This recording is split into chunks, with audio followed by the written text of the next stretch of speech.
Alors salut à toi.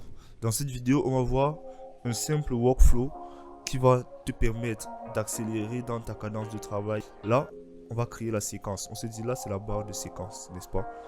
Là, on va créer une nouvelle séquence. Nouvelle séquence. On va utiliser DNxHD ou DNxHR. Là, il y a les formats comme 2K jusqu'à Ultra HD, les 4K et tout. Là, comme on va travailler sur du 1080, on vient à DNx HD. En fait, ces codecs sont compatibles avec 90% des caméras. Et on s'est dit, la fréquence d'image la mieux pour travailler, c'est 23.976. Donc, comme qui dirait 24 images par seconde. Là, et on va créer le nom. On va écrire B6. Sachant que le nom que tu vas donner à la séquence sera le nom de ta vidéo et certainement tu pourras le modifier, mais je dis juste au cas où. Là tu tapes OK, on a notre séquence. On va importer les fichiers.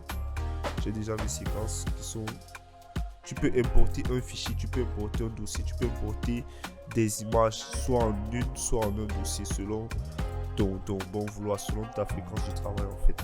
Là on a tout ceci là. Alors lorsque je double-clique sur une image, elles sont sur mon écran secondaire.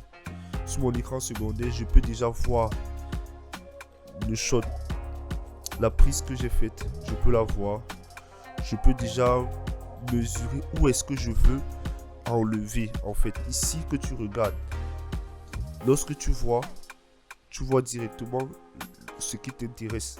Alors, pour délimiter ce qui t'intéresse, là, disons par exemple que j'apprécie bien le mouvement de la caméra qui se lève là, ça fait quelque chose que j'apprécie. Je vais appuyer sur I.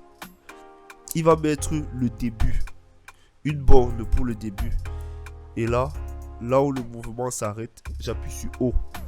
C'est comme in out pour dire début et fin. Et là tu viens, tu prends ce petit bouton là, tu tires, tu mets là, tu vois, ça s'importe directement sur la séquence. Comme j'utilise le pavé, je peux pas directement agrandir, mais lorsque tu as une souris à molette, tu appuies sur Alt et tu fais glisser la molette et ça va s'étirer. Tu vois, là on a exactement la partie qu'on a voulu dans la séquence.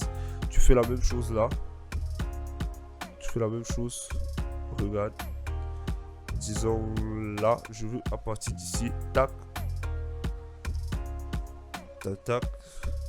Tu peux soit tirer, tu vois, tu peux soit tirer ça là, ou tu peux appuyer sur la virgule, tu vois, ça s'ajoute directement.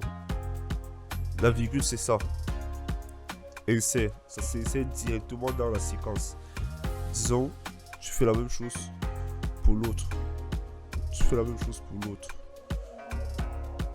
tac, tu vois, c'est sur cette partie là que je veux, tac tac.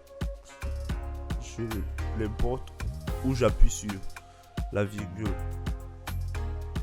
Et là, tac, on a notre séquence d'images. Ça va dépendre du nombre d'images que tu as, mais tu vois déjà comment on est en train de partir. Et tu gagnes plus en temps que quelqu'un qui va aller chercher tout importer, commencer à contrôler ici, tu vois un peu. Tu gagnes beaucoup plus en temps.